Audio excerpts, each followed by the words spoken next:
In this video, we are going to work through one of the most important tools in physics, that is dimensional analysis. Before we dive into any examples, let's quickly understand what physicists mean when they talk about a dimension. In physics, the word dimension describes the physical nature of a quantity, not its numerical value or its units of measurement, but what kind of thing it measures. For example, the distance between 2 points, let's say this one, point A, and point B, can be measured in units of meters, it can be measured in feet, it can be measured in miles. But all of those represent the same dimension, a length. We use standard symbols to represent fundamental dimensions like length. So for length, we use a capital L. For mass, we use a capital M. For time, we use a capital T. To express the dimensions of any quantity, we enclose them in brackets. So in physics, when we talk about distances, we typically use the variable x. If I'm talking about the dimensions of distance, in this case x, I would write them in square brackets, and that would be equal to L, because the dimension of a distance is just length. Likewise, when we consider time, the dimensions of time is just capital T. Let's look at the dimensions of velocity. I know that the equation for velocity is a displacement divided by a time interval. But if I want to find the dimensions of it, I need to find the dimensions of each variable. Well, for displacement, it's just a length, or you can consider to think of it as a distance as well. That takes on L, the dimension of length. And then the time interval that passes by, well, that's a dimension of time. So the dimensions for velocity would be L over T. Similarly, for acceleration, we get a change in velocity over change in time. But if I want to find the dimensions of acceleration, well, I know that V, well, I just got that right here. The dimensions of V is L over T. And then you divide that by time on the bottom, you're going to get L over T squared. Similarly, you can write both of the dimensions for velocity and acceleration as Lt by using negative exponents to the negative 1 power. And then likewise for acceleration, Lt to the negative 2 power. Some other common dimensions would be for area, which would give you L squared, because think about the area of a rectangle, length times width, these are both lengths. So the area of this rectangle will be length times width, but the dimensions, well, each of these variables is just a length times a length gives you L squared. Same thing for volume. It's length times width times height for a basic shape. So we would get L cubed. The key behind dimensional analysis, the problems that we're going to talk about, is that dimensions behave like algebraic quantities. So we can multiply them or divide them, but you can only add or subtract terms that have the same quantities. Think about like terms. So let's go ahead and jump into an example. This question says, check whether the equation V equals AT plus D is dimensionally consistent. Well, what we're going to do is that we're going to write out the dimensions of each of the variables. First, we'll start off with V, velocity. The dimensions for velocity are Lt to the minus 1 power. The dimensions for acceleration are Lt to the minus 2 power. So we have V and A done. Now the dimensions for time is just a capital T. Lastly, the dimensions for D, or some distance, is just going to be L. So now we're going to substitute each of these into the original equation. So let's rewrite the original equation. AT plus D. For V, we get Lt to the minus 1 power equals, we have A, Lt to the minus 2 power being multiplied by the T, and T is just capital T, plus D, which is L.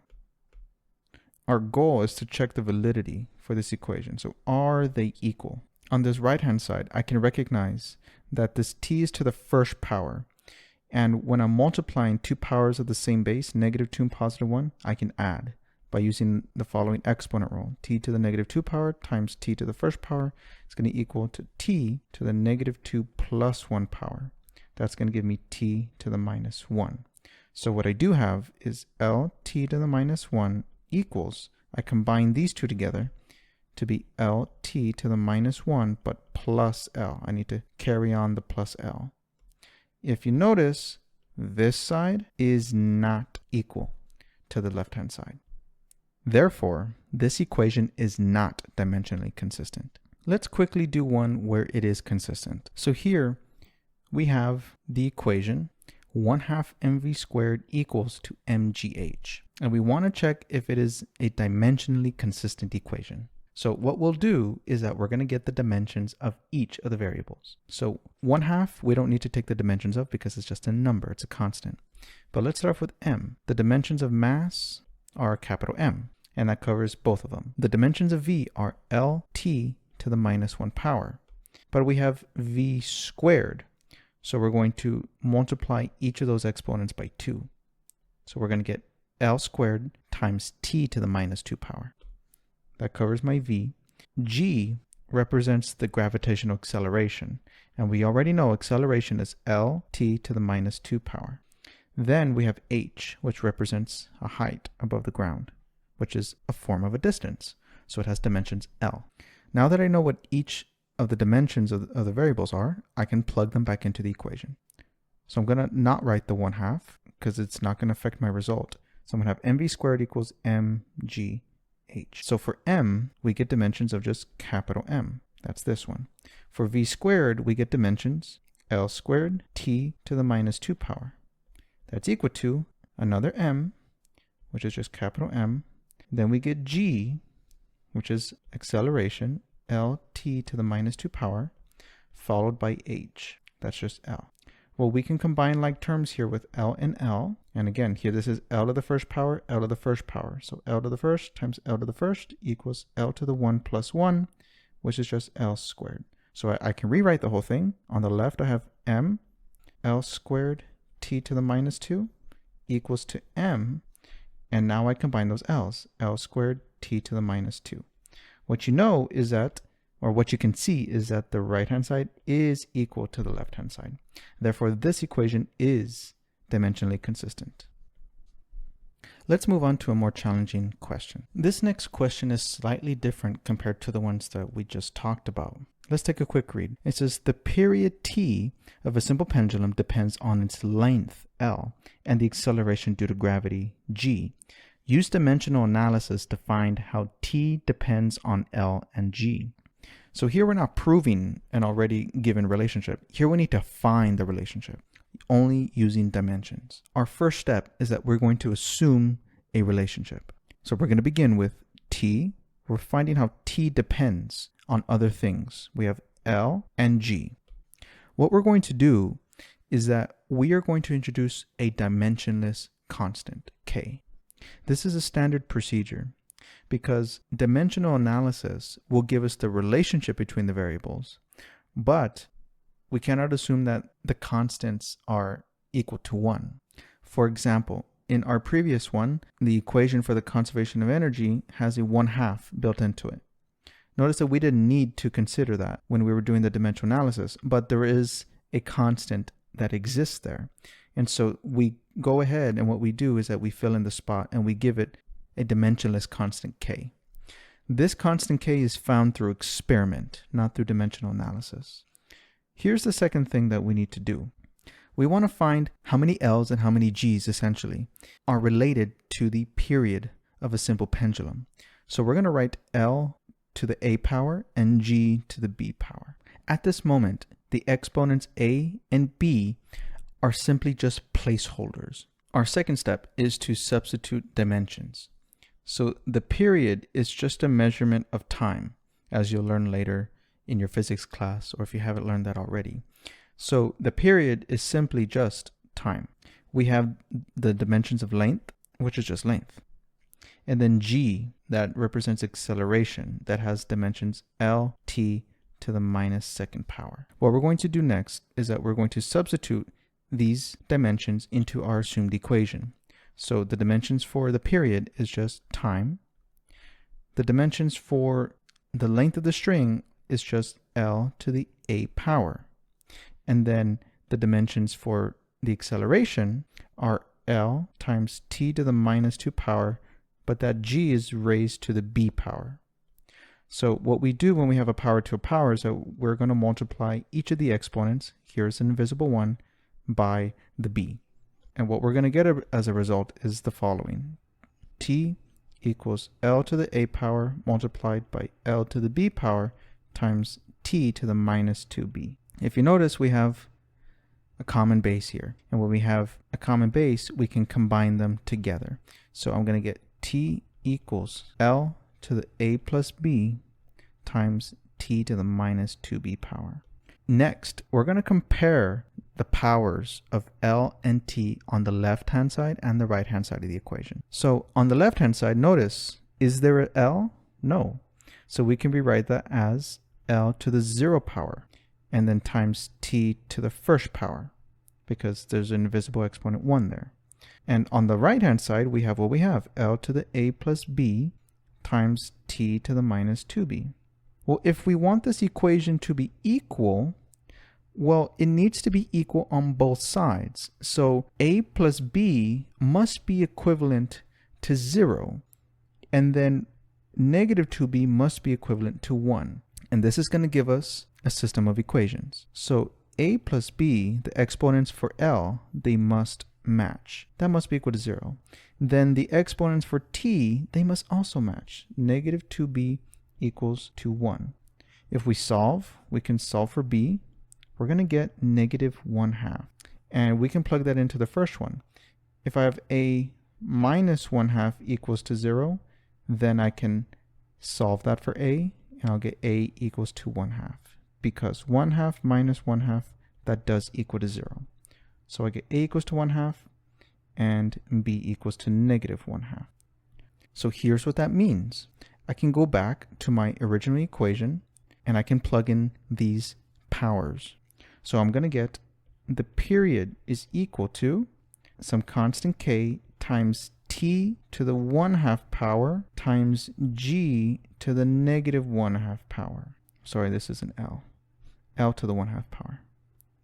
Now, this may not look so clean or good just yet, but let's clean up the negative exponents. So that looks like t equals k times L to the 1/2 divided by g to the 1/2.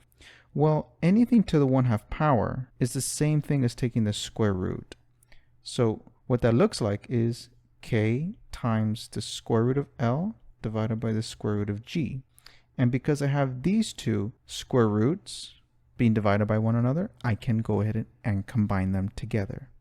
And this is going to give us the well-known pendulum equation, k times the square root of L over g. So dimensional analysis, it reveals the form of this equation without doing any experiments. The true equation is t equals 2 pi times the square root of L over g. And so you get this constant k through experiment. Let's do one more challenging example. Our final question here says, suppose the drag force F on a moving object depends on the fluid density rho, the object's velocity v, and its cross-sectional area A. Use dimensional analysis to find how F depends on rho, v, and A. Remember in our last example, we were able to find exponents that were fractional. And in that way, we were able to write them using square roots. So we cannot begin with the mindset of, oh, am I going to have a square root? Am I going to have a variable to the 3rd power or a cube root? That's why we set up general variables for our exponents. So here I'm going to assume the form of the equation. I'm going to assume that force is going to be equal to, we have some constant k because we don't know if there's going to be halves or thirds appearing in our equation. So we save that spot for our constants. We're going to get rho to some a power times the velocity to some b power, and then the cross-sectional area to some c power. In the previous example, we got actual answers, but if our exponents ended up being 0, let's say c is equal to 0, then, well, the force would not depend on the cross-sectional area. And so you need to be able to take these special cases and realize what the math is telling you. So we're going to assume that the drag force has this form. Now we're going to have to find the dimensions. The equation for force is mass times acceleration. So if I want to find the dimensions of force, I'm going to have to multiply the dimensions of mass and acceleration. The dimensions of mass are just m, and then the dimensions of acceleration are Lt to the minus 2 power. So that covers the force. For rho, that is fluid density. Density, rho, is equal to mass over volume. So if I want to find the dimensions of this fluid density, I need to take the dimensions of mass and divide that by the dimensions of volume. But we already kind of talked about that in the very beginning. Well, mass is just m, and then volume is L cubed. But I'm going to bring it up to the numerator by writing it as L to the minus 3 power. That covers rho. Velocity, we already know what that is. That's Lt to the minus 1 power. And then the cross-sectional area. Well, we already know what area is. It's just length times the length. L to the minus 2 power. I write it with the negative exponents because I'm bringing it up to the numerator. Now that I know what these dimensions are, we're going to go ahead and substitute them. So this equation is going to look like this. Force becomes mLt to the minus 2 power equals, we forget the k as we're doing this, rho, that is ml to the minus 3 power for rho. For the velocity, we are getting Lt to the minus 1 power, and then for the cross-sectional area, we are getting L to the minus 2 power. But I've forgotten something very important. Notice this rho. That rho is to the a power. The velocity is all raised to the b power, and then my cross-sectional area is raised to the c power. So I'm going to have to write this and distribute that a into each of the terms, the b into each of the terms, and the c into the two. So now let's clean up and rewrite what we actually have. So we have mLt to the minus 2 power equals, this a gets distributed to the m, so m to the a times L to the minus 3a. And that covers my rho. Next, I'm going to cover the velocity. That exponent b for velocity gets distributed both to the L and to the t. So we're going to multiply that by L to the b power times t to the minus b. Finally, the cross-sectional area, I need to multiply this negative 2 by c. So I'm going to get L to the minus 2c power. And now I have a lot of terms that I need to combine together. I have the L, and the third L there, whose exponents need to combine together. So here's what I'm going to get as a result of that. On the left-hand side, it stays the same. mLt to the minus 2 power equals m to the a power times L, and I'm going to combine all three exponents, 3a plus b plus minus 2c. So I'm going to get negative 3a plus b minus 2c. And all of that's multiplied. So I've covered this, this, this, and that. And now I need to account for the t to the minus b power. So that was a lot, but we've been able to combine the powers together. And now what we're going to do is that we're going to match the exponents on the left and the right hand side because they need to align. So the exponent on the left hand side for m has a power of 1. So for mass, my a needs to be equal to 1. So I get a equals to 1. And now I know what a is. L has an exponent of 1. So this whole thing needs to be equal to 1. So I'm going to get negative 3a plus b minus 2c is equal to 1. But I already know what this one is, so it's going to help me to simplify it in just a moment. Finally, the times. Minus b has to be equal to negative 2. So I'm going to solve the easier ones first, and that I'm going to use that information to help me solve my difficult one, which is the dimensions for length. So a equals 1, that's already done. So here I can simplify like this, negative 3 times 1. Here, to solve for b, I'm going to divide it by negative 1 on both sides. So I'm going to get b is actually equal to positive 2. Now we know what that is. So it's going to be plus 2, and then minus 2c equals to 1. So let's simplify this a little bit more. Negative 3 times positive 1 is negative 3.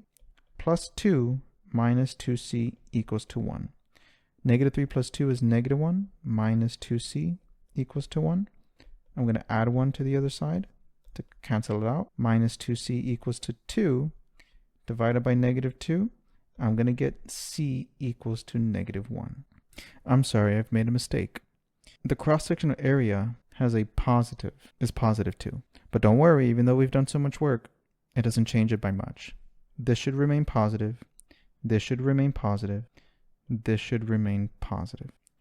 This should remain positive, and then this plus 2c should remain positive, which means I should have a plus 2c here in all of my steps. That only affects my final step here, where I should have been left over with a positive 2c equals positive 2, and then we divide by positive 2. So my c is actually positive 1. You are going to be making mistakes like this as well, so it's important to be able to go back and check your work. Now that everything is correct, I know what the values of these exponents are, a, b, and c. And so now I'm going to be able to write the final relationship. So I'm going to get that the force is equal to, we have some dimensionless constant k. I know I have rho to the a power, so that's rho just to the first power, so I don't need to write an exponent. Then I have v to the b power. Well, b is equal to 2, so v squared. And then I have a to the c power, and that's just to the first power. And this is the form that's really used in fluid dynamics. So the drag force will grow with fluid density, velocity squared, and area. And we're able to find this purely just from dimensional reasoning. I hope this video was able to help you out. Thank you for watching, and I'll see you in the next one.